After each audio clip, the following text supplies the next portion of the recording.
number one, the boss is always right. Rule number two, when in doubt, refer to rule number one. This is what Emmanuel Wangwe, Chief Whip of the National Assembly, is telling William Samoei Ruto, Deputy President of the Republic of Kenya. This is in connection with a move by the Catholic Church and other religious leaders to bring Ruto and his boss together. So people are saying, if Ruto indeed, and because after the church leadership said that, he came out and said he's ready. No conditions. But again, they say, in a deal like this, you must come with clean hands. You cannot enter Rome with your army still armed. Your men must disarm before you cross the Rubicon. Ruto has already crossed the Rubicon. He has crossed the red line. So what these guys are saying is that he must go behind the Rubicon, go back the red line before he comes to talk to the president. First, by recognizing that Uhuru is his boss, and the boss is always right. Number two, by showing seriousness in that enterprise of reconciliation and a handshake with the president, by doing certain things and avoiding doing certain things. For example, you cannot be meeting the president for reconciliation when you are still with UDA. You are in Jubilee, you are the deputy president, but you have gone out openly, not just to form another political party, not just to campaign for it, not just to promote that political party called UDA, but to offer candidates in competition with the Jubilee, headed by the Uhuru Kenyatta, you are saying you are ready to reconcile with. That doesn't make sense. It doesn't make sense at all. People are also saying, look at Raila Odinga in 2017 and early 2018, before the handshake. Then look at the Raila during the handshake and after the handshake. Then you learn what people are saying. You cannot be spitting fire against the president, and on the other side of the mouth, you are saying you are ready for reconciliation. Normally, this is reconciliation 101, negotiation 101, dialogue 101. Whenever people, mediation 101 if you wish. In a mediation, those kind of words, one of them applies. There are certain things you cannot bring to the table. For example, let's say there's a dispute between Uhuru Kenyatta. Let's go back and say there's a dispute between Raila Odinga, as indeed there was, and Mwai Kibaki. You cannot progress under Kofi Annan in the negotiations, whatever word you are using, whether mediation, negotiation, whatever it is, until Raila recognizes that Kibaki is the president. That's the basic minimum. He cannot go to that meeting for reconciliation, whatever it is, before he recognizes that Kibaki is the president of the Republic of Kenya. The handshake of 2018, March 9th, could not happen before Raila recognizes indeed that Uhuru was the president of the Republic of Kenya. You could have your issues, but that's the basic minimum. You can't take certain things on a negotiation table. If you are in dispute with your employer, for example, trade dispute, you cannot enter into a bargaining argument, negotiation for bargaining argument, before you recognize your employer. He's your employer. And if you have a recognized union with a recognition agreement, the employer must also recognize you. So there are certain basics. And that's why people like Kioni, Wambogo, Emmanuel Wangwe are saying there are certain minimums. And I would tend to agree with them. So one, what's your position on UDA?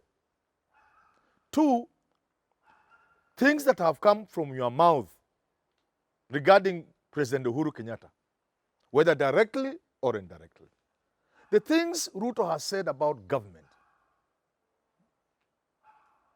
with that and recanted, before you say you withdraw those, how would you be genuine about reconciliation with President Uhuru Kenyatta? It's simply not possible. For example, you have said the handshake is so bad that only a fool would enter into it.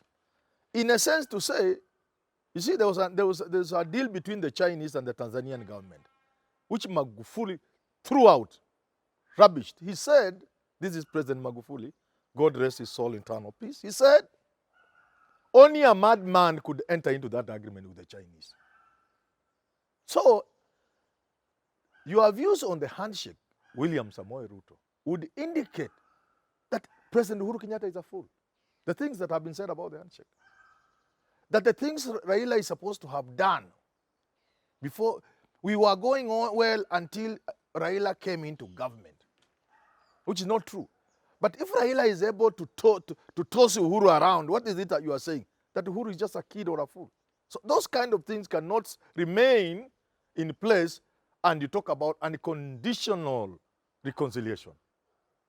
You have said nothing has happened in President Uhuru's government from 2018 when they sidelined you. Nothing. The big four have. So, that is a lie. You must recant the lie. That's a lie, you know, it's not true. But what does it also say? It says it was you who was running the government in 2013 to 2017. What does that speak of Uhuru Kenyatta? What, I mean, there was no President Uhuru Kenyatta. It was you.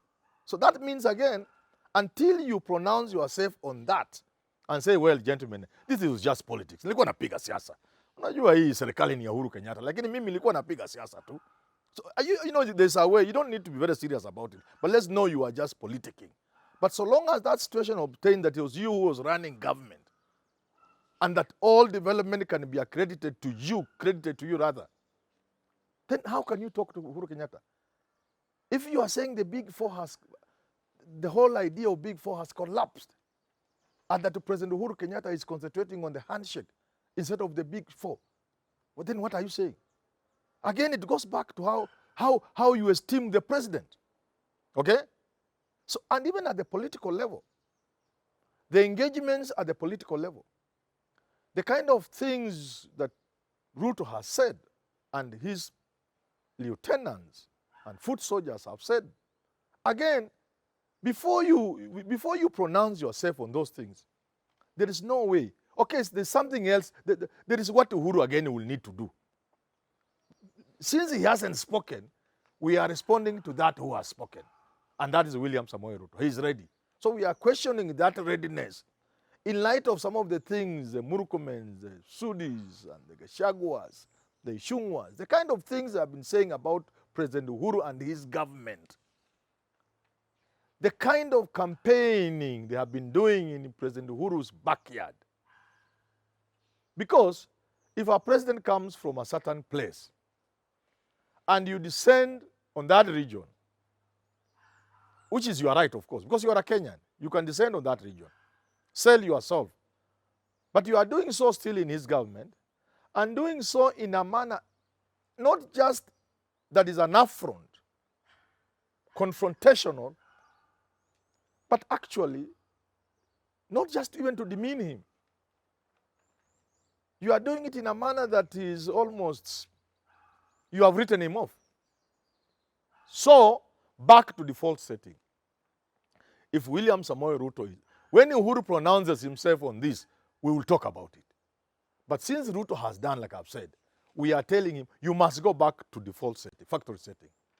You must go back to being the deputy president of the Republic of Kenya. And Uhuru, your boss, who is right. And when in doubt, refer to rule number 1, that is right. Go back to that default setting. Fold the UDA. Suspend it. Say, I'm suspending issues of UDA. Okay? Stop the current meetings. Yes? Stop the Surugoi meetings. Okay? That will show seriousness. Recognize the handshake. Because Ruto knows very well, as well as anybody in this country knows, politics, if you throw politics out, everybody knows the handshake was an attempt to solve some of the problems, which if we don't solve, we will remain a poor third world country, steeped in tribalism and cheapness and corruption. Because so long as you have not addressed the issue of tribe, anything else in this country will not work. So the handshake was an attempt, just an attempt. So Ruto must now say, okay, fine, I recognize the handshake. Because it was a good attempt. I may disagree with some of the details. But now that I'm agreeing to sit with you and even with Raila, those details we can look at later. Okay? So he that comes before equity must come with clean hands. If your hands are dirty, go clean your hands. If you have said things that will make it difficult for you to sit across the table with Uhuru Kenyatta, address those things. Only then can we know that your offer for negotiations, for reconciliation, that you are ready anytime, is sincere. Otherwise, we will know it's just talk. And it's not good. This is a critical moment in our country. The tension in the country, the friction, the temperatures would considerably go down if Ruto talked to Uhuru Kenyatta. Even I would suggest with Raila Odinga.